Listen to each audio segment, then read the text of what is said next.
Come in. Welcome. I'm E.G. Marshall.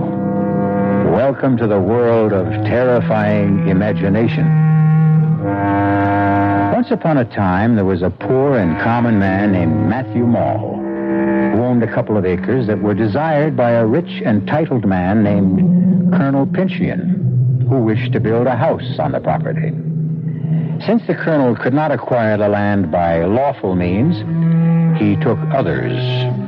The year was 1650, and he connived to have Matthew Maul declared a wizard, condemned to die on the scaffold, which is where our story begins. Quiet!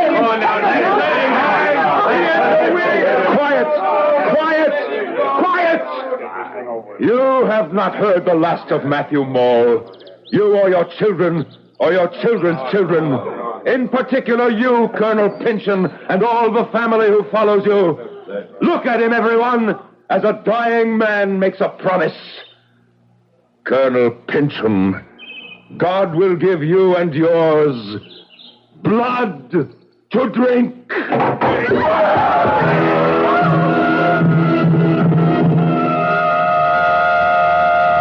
This is the story of my long revenge, which began with the moment my adversary first entered his new-built house, with his portrait locked into the paneling above his desk chair. For there, the first of the Pynchons, the Colonel Pynchon who sent me to my death, was found dead, drowned in his own blood. The doctors called it apoplexy, but we know better. Death brought him blood to drink, the first of much, for his house was doomed.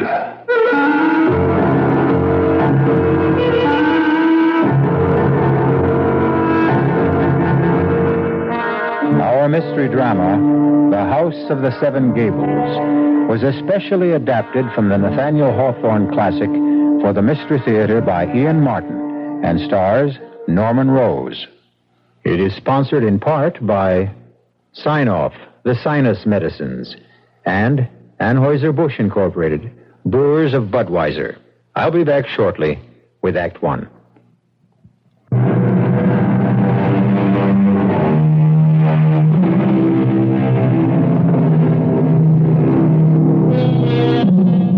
Halfway down a by street in one of our New England towns stands a rusty wooden house with 7 acutely peaked gables facing towards various points of the compass and a huge clustered chimney in the midst. So begins the second novel written by Nathaniel Hawthorne. And to tell you the rest of it, here's the tortured, uneasy spirit of the wizard Matthew Maul, who died before his time and left a curse that endured for over 2 centuries.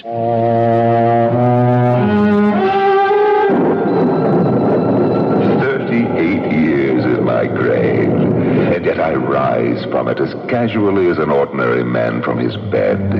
I am seen as easily at noon as I am by the witching hour.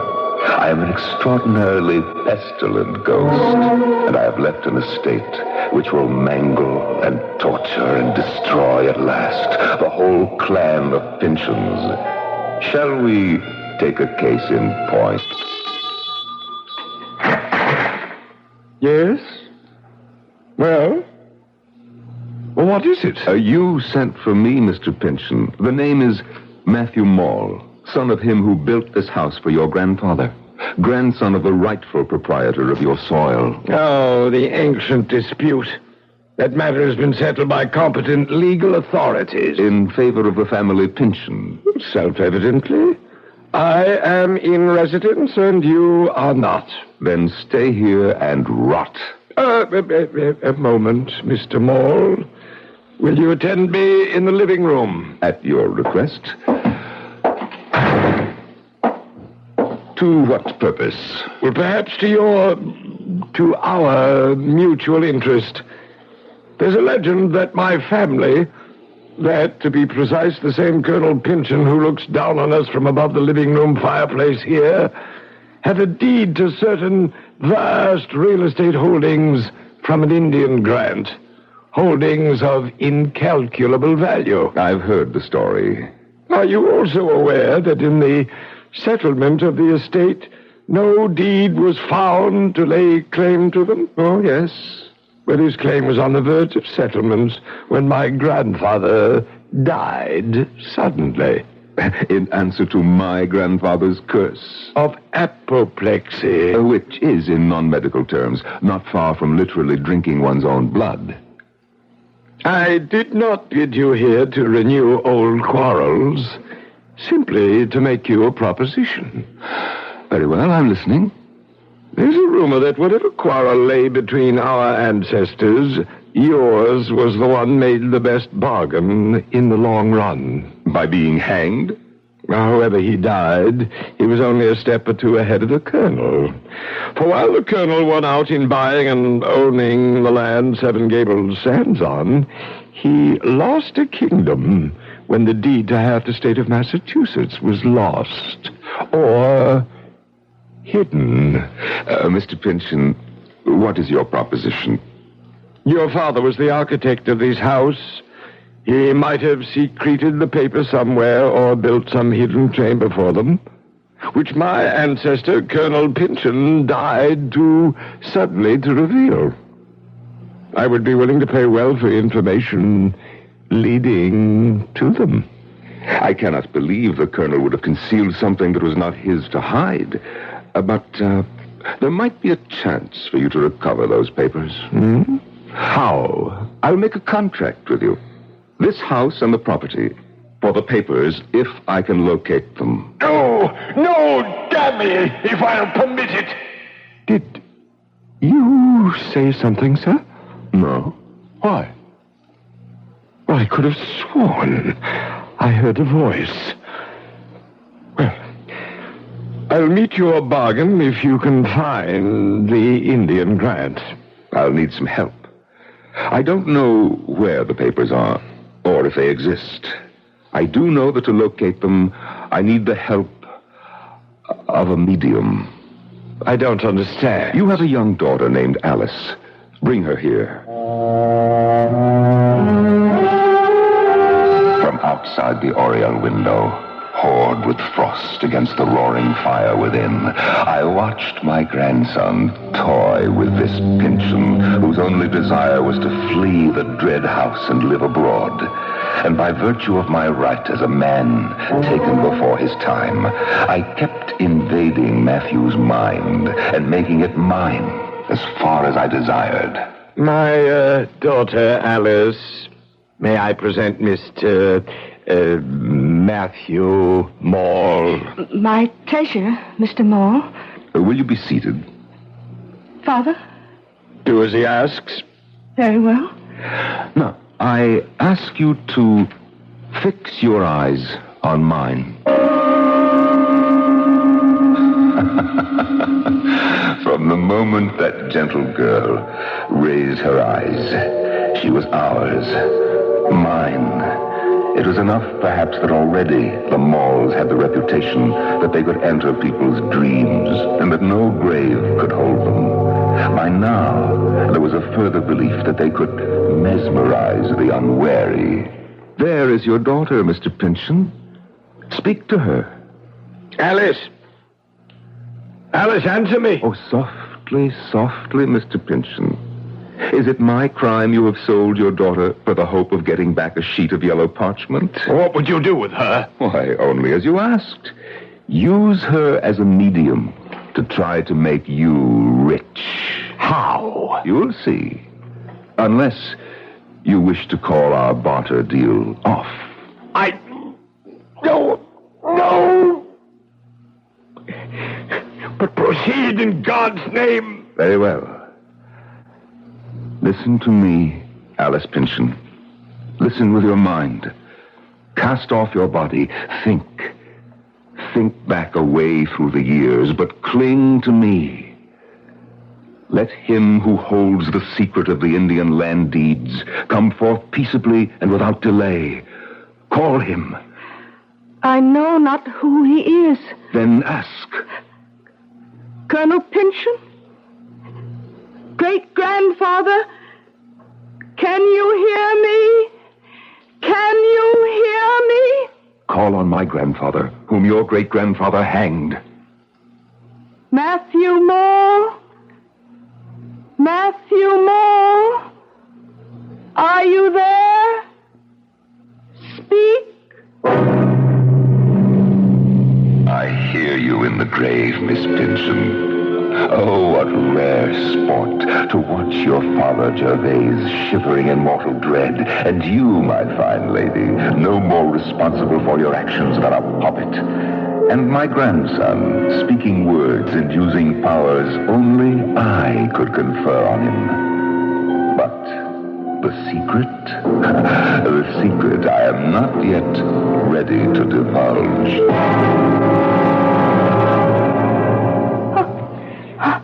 Enough! Enough! Would you kill the child? Bring her to. Without your answer? Have you not found it? Only this. Your grandfather's secret is one he must choke with until it is of no further value. So, keep the house of Seven Gables. Wake my daughter from her trance. As far as I can. What mean you? Well, she will walk and live and breathe. But what, man? I meant no harm. I meant only to humble you and yours. I did not mean to steal her soul, but I'm afraid that is lost.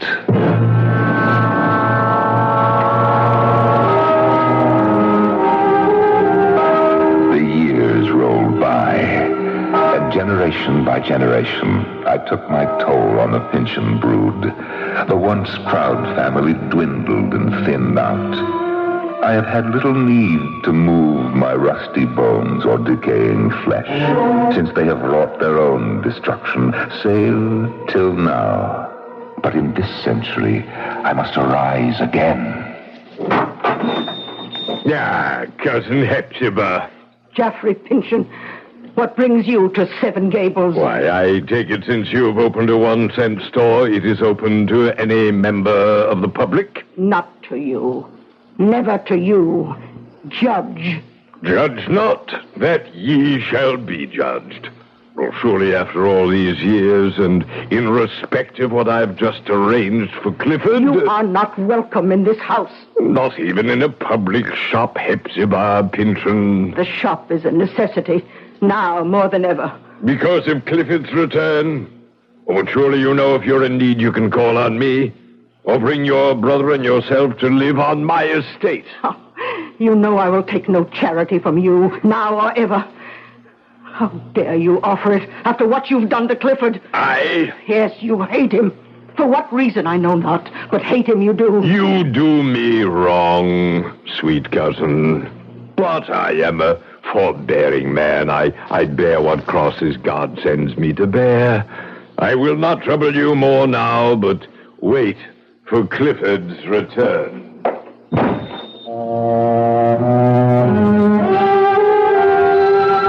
4 Pynchons are left. Nearsighted, angular, tall Hepzibah in her rusty black. The smiling, fat, oily Judge Geoffrey Pynchon, who so closely resembles the portrait of that black-hearted colonel who hangs in the massive gold frame in the living room, and who hanged me by the living neck. 2 yet. We are still to meet. Bless my soul, the omnibus. And stopping before my shop door. It can't be Clifford yet. No. Then who is it? Cousin Hepzibah. Cousin Hepzibah. Oh, don't you know me? Cousin? Oh, no Pynchon ever looked as lovely as you, child. Cousin Hepzibah, you flatter me, but you can't deny it. I am your country cousin. And my mother sends you her love and regards and hopes my visit to you will not put you out. Your visit? You intend to stay? Didn't you get my mother's letter? No. I don't understand about the letter. Oh, it doesn't matter now. You're here. But, child, I don't see how you can stay. Oh, I don't expect to be a guest. I mean to earn my bread. I can find plenty to do, cousin. The garden and flowers and the chickens will keep me out in the open air, and I can't help in the shop. Please let me stay. Well, you can stay at least the night. But in any case, the decision whether or not you remain at the house of Seven Gables is not up to me. Tomorrow, its master returns home. My brother Clifford, who is coming home at last. I think I remember my mother and father mentioning him, but as though he were dead. Where has he been? In prison. Prison? Why? For the murder of our uncle, the judge's father, Geoffrey Pynchon.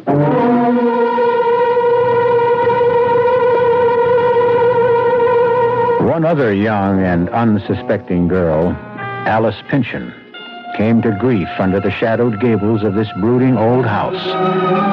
Is another to share the same fate? We'll find out when I return shortly with Act 2.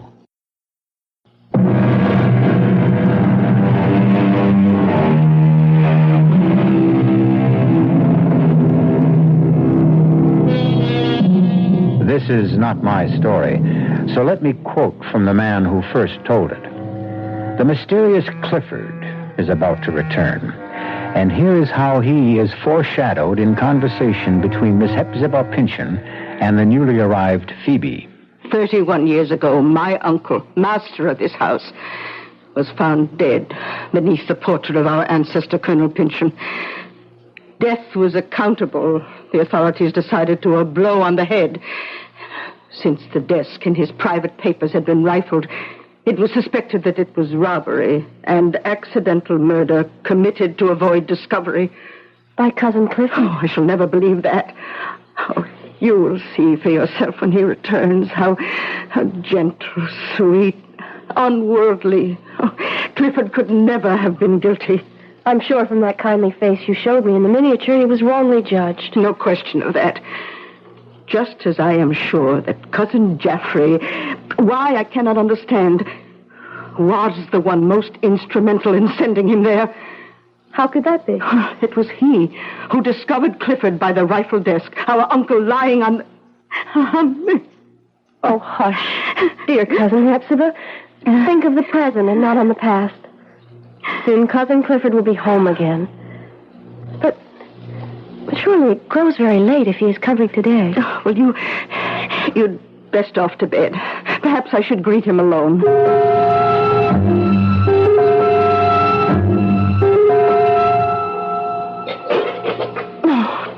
Oh, dear, how shall I manage?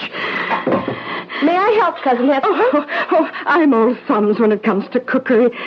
You see, I've lost whatever art I had all these years alone. And I wanted Clifford's first breakfast to be so tasty.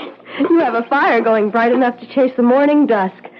Since the oven is hot, would you like me to bake an Indian cake? Oh, it was Clifford's favorite all those years ago. Well, then bake it I shall. What else can I do? Oh, the coffee. Real mocha, if you would grind it. We'll make a breakfast fit for a king. A tired, sad king, worn out by exile.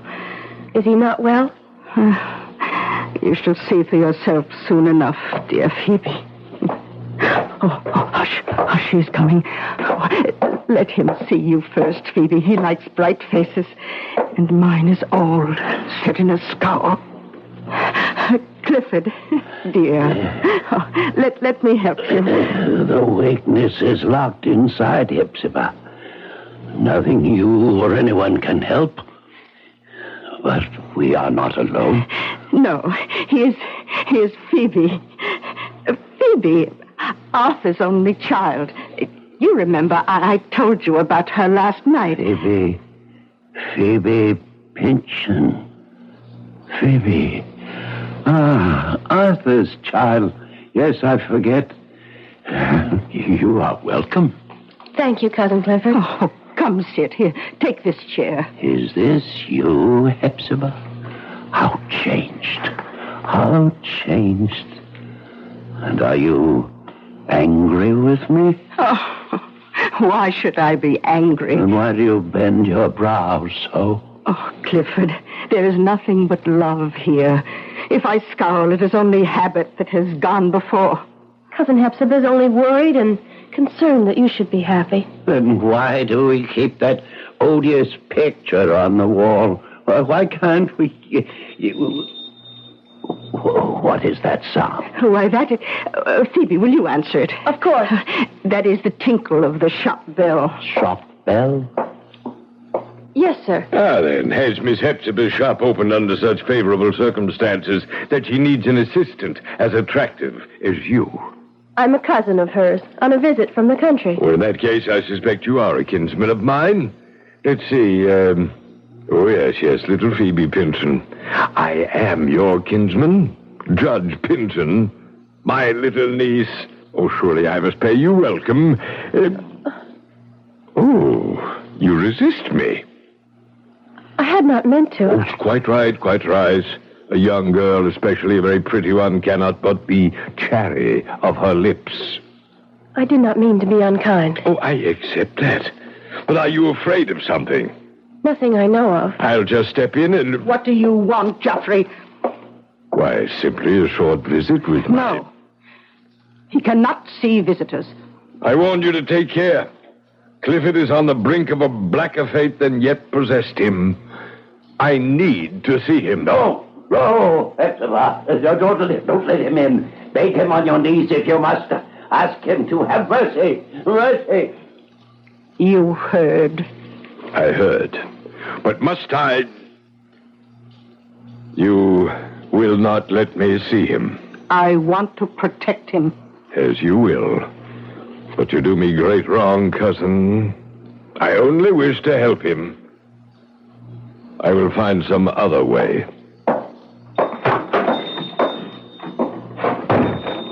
He seemed kind. Is his offer of help so wicked? Oh, Phoebe, he has a heart of iron. Oh, let me go back to rejoin my poor brother at breakfast. Of all of us, he's the one who most needs protection now.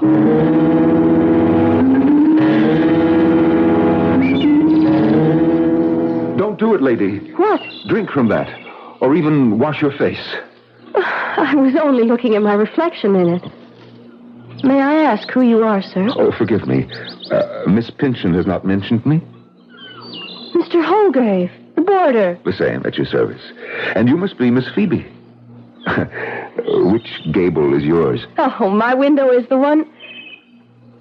Perhaps it is more seemly to ask the question of you, sir. By all means. I count mine the 7th, since it is by all odds the most remote and separate. See, up yonder, beyond the eaves. You live there all alone? A question hard to answer, Miss Phoebe. Why? In the house of the Seven Gables, is anyone truly alone? It's hard to tell whether the rats outnumber the ghosts, or vice versa. Then why pick it as a lodging by free will? If you must know, I can afford little, and the rent suits my purse. The house also suits my profession. Your profession? Mm-hmm. I'm a maker of daguerreotypes. How fascinating. Can you really point a machine at someone and make a likeness of them? I can. Do you doubt it? Well, It sounds like a kind of magic to me. Technically, in its way. But the result is a quite faithful reproduction of the subject. For example, this. Oh, you created this? I recreated this, shall we say. It is a likeness. Never mind the likeness. Miss Phoebe, look deeper. What kind of man is this? Why, by all effects, a man of probity, of kindness, of property. Is the picture that alone? Or can one look deeper? Not knowing the subject, I don't see how. Look at that eye. In the midst of a sunny countenance, speaking of an open heart. And yet, observe carefully the cast in the eye, the line of jaw, the subtle twist of mouth. Here is the man, the true man, sly, subtle, imperious, hard, and withal as cold as ice. Do you recognize him now? Judge Pynchon. Pynchon. Still, there's some other resemblance. The daguerreotype is of the living judge. The resemblance is quite marked. Give or take the style of whisker, the fashion of cloth, the bloat of jowl, it could be the original Colonel Pynchon who choked on his own blood. Why have you this picture? For the same reason, I wish to have all the Pynchon clan. Miss Phoebe, will you sit for me sometime? I? In any history, one must balance the good against the bad. Who are you? A recorder of history by choice. Miss Hepzibah's lodger by chance. Will you sit for my portrait of you? To what end? That is beyond my power to say at this moment. Only that I can promise you, you are safe from any harm. And what do I get out of it? Well, first, what you put into it. Second, a record of your beauty. And third... And third? No less than your future. One way or another. Then how can I refuse? My object was to make sure, as best I could, that you shouldn't. For once, I was resting more secure in my rotting grave. The urge to wander grasped me less. The Pynchon dynasty was a sorry lot at best, save one. And a new dynamic force was guiding my course to its resolution. It was time to start to pull my winding sheet more closely about me and begin to leave the future to itself. But not yet. The curse was not yet played out.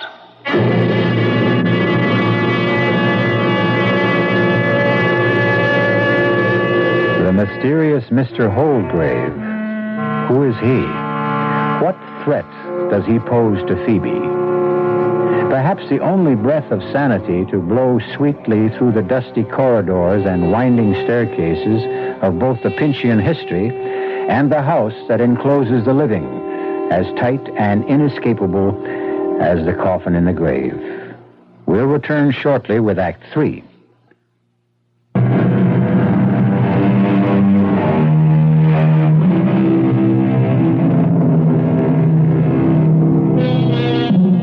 For 2 centuries, the curse of the hanged wizard Matthew Maul has hung like a cloud over the house of the Seven Gables. The dark, deteriorating, rat-infested, and ghost-ridden house has outlived its time. Only the family to which it belongs hangs on to some distant remnant of the past. There, Cousin Clifford. Safe in your little eyrie and retreat. I trust you, Phoebe, to find me this spot in my private gable. Why, from here I can see all the world. The bustle of our little town, certainly. How free I feel after all those years. I have the wildest impulse. What, Cousin Clifford? Are you too young, perhaps, to remember when we blew soap bubbles? A glass of soapy water. And a clay pipe. Yeah, the pipe I still have. Well, the soapy water I can provide. But the lost years, where can they be found again?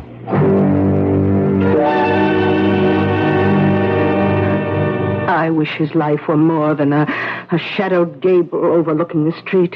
My Cousin Hepzibah, to watch the whole stream of life flow by is at least an introduction to the thought of returning to it. Oh, well, perhaps you're right. Here's your soapy water. Take it to him to blow bubbles.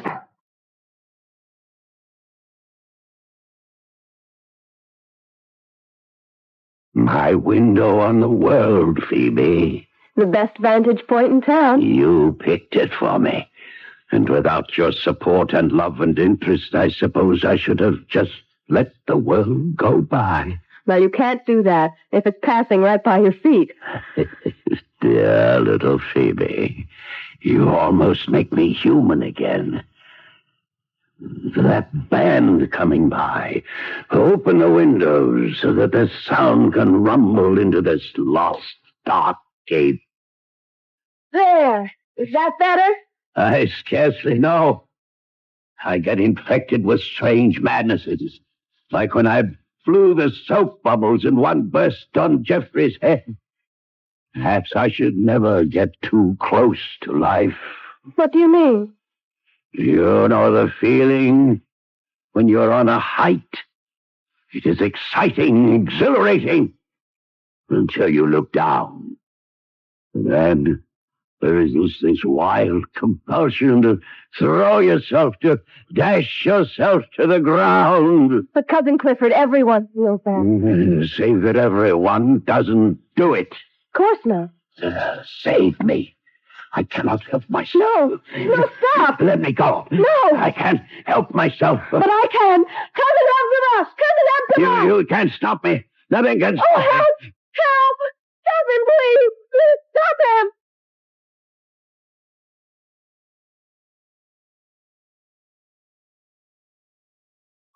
Good morning, Miss Phoebe.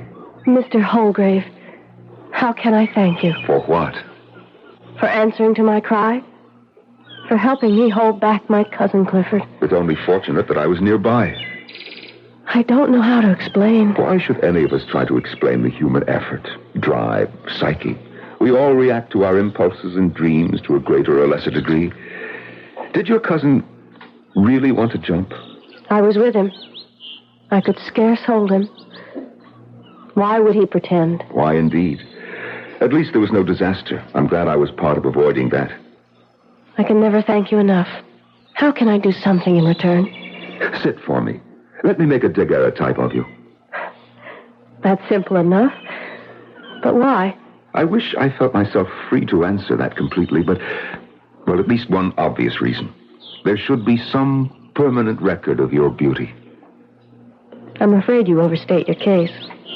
Or my case.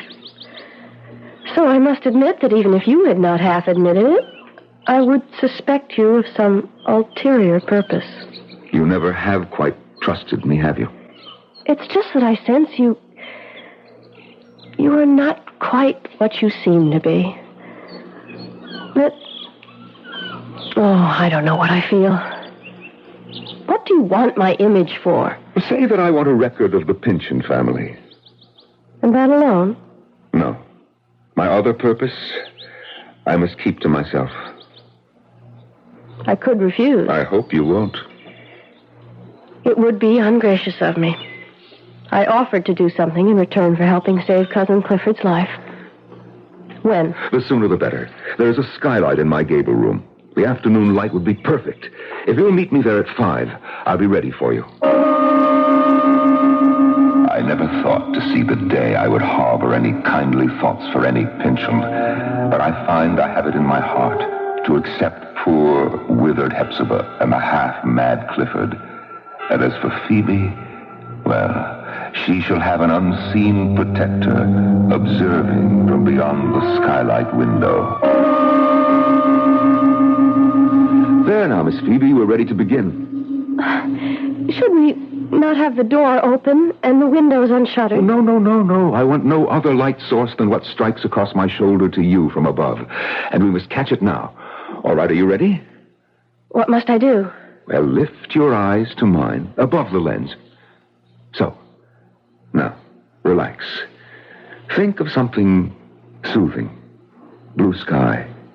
The ripples on a sunlit pond. Oh, yes. Yes, that's lovely. Don't try to smile. Just stay in repose. When I expose the plate, you must not move for 20 to 30 seconds. Now, take a deep, slow breath and hold it. Now the plate is exposed. Silvered copper on which a film of silvered iodide has been formed by iodine vapor. The sands are dropping through my minute glass, and slowly, your image develops on the plate. This 1/2 minute, I hold you mesmerized, only to make you immortal, never to be forgotten, to last till the end of time. Now you may relax. It's all over. Phoebe? I've mesmerized her. Phoebe! Oh, God help me to resist my evil desire. Phoebe! Forgive me if now I say what I have not dared to say to you, nor ever will, perhaps, so long as you are a Pynchon. Phoebe, I love you with all my heart. Have loved you since that first moment I saw you in the garden. I cannot dare to hope when all is known that you could return that love. Yet here, at this moment, with you completely in my power, I could cast a spell on you that would hold you forever mine. No, Phoebe. Rather that you were never mine than to hold you bound to me against your will. Phoebe Pynchon, can you hear me? I hear you. You are safe. You know that. Safe. You will have no memory of the trance you are in now. No memory. And when you wake, you will feel refreshed and your same lovely self. You promise me? I promise. Then, when I snap my fingers, wake. Oh, is my portrait all finished? Yes, Phoebe. May I see it? Oh, no. I have much to do before that. This one, I want to color. I would not have you see it in black and white. Oh, then I shall have to wait to look at it till I return. Return? I must go home to visit my mother and father and bring back the rest of my clothes. You intend to stay on at Seven Gables, then? Cousin Clifford needs me. And Cousin Hepzibah. I think it is my duty. To wither and dry up like them? Before God, I pray you find some better fate.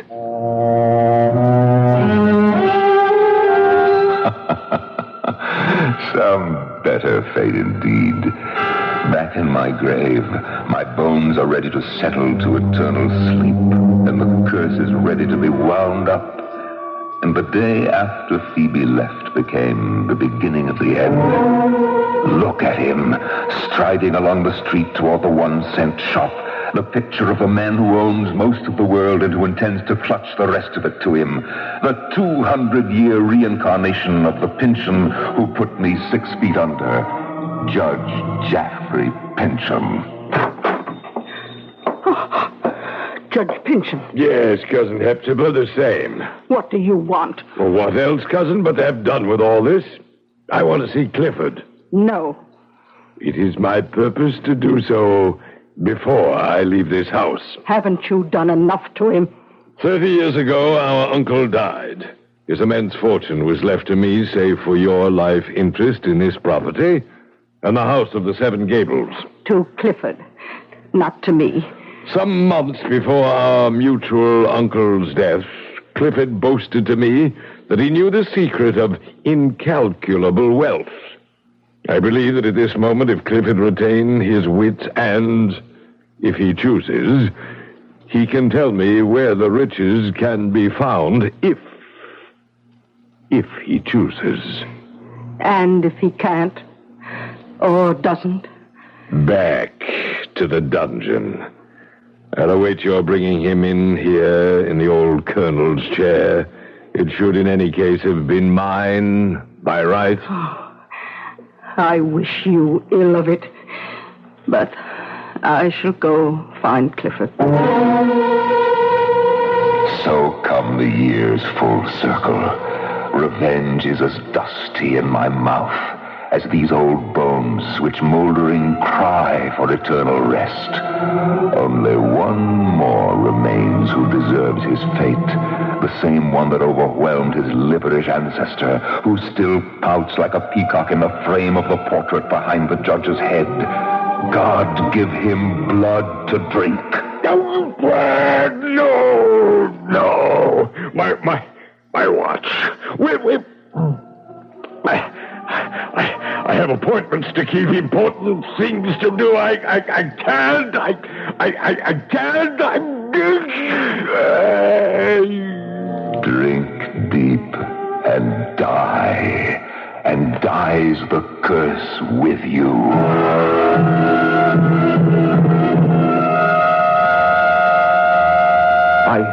I found him here, Phoebe.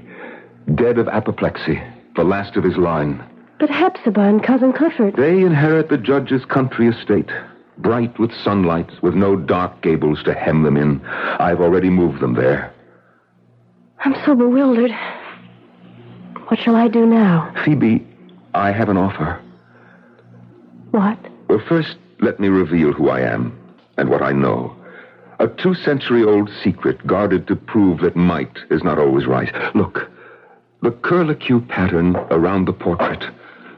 So many bits of detail, and only one that holds the power to open the vault where the ancient document lies behind the portrait.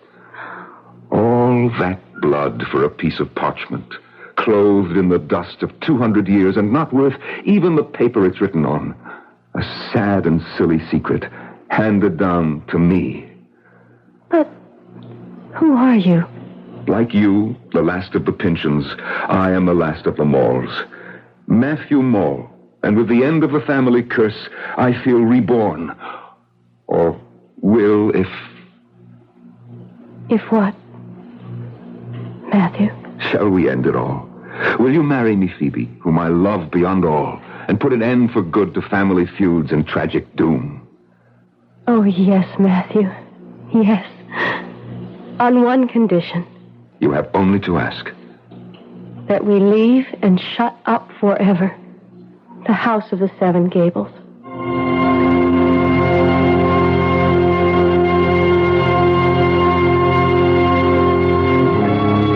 For several years, the house still stood.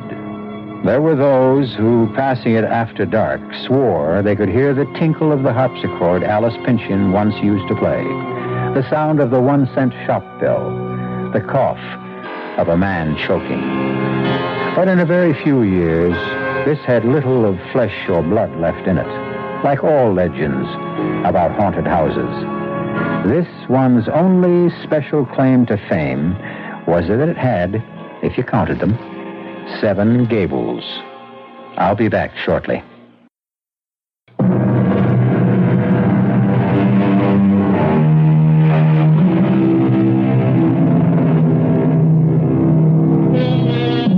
It should come as no surprise that Judge Jaffrey Pynchon was the one who really murdered his uncle. To have made gentle Clifford the scapegoat was reason enough for Matthew Maul to reach that powerful hand once more from the grave and exact what so seldom happens to the villains of this world: due retribution. Our cast included Norman Rose, Arnold Moss, Bryna Rayburn, Jada Rowland, and Stats Cotsworth. The entire production was under the direction of Hyman Brown. Radio Mystery Theater was sponsored in part by Buick Motor Division, the Kellogg Company, makers of Kellogg's Special K cereal, and new sugar-free Diet 7-Up. This is E.G. Marshall inviting you to return to our Mystery Theater for another adventure in the macabre. Until next time, pleasant dreams.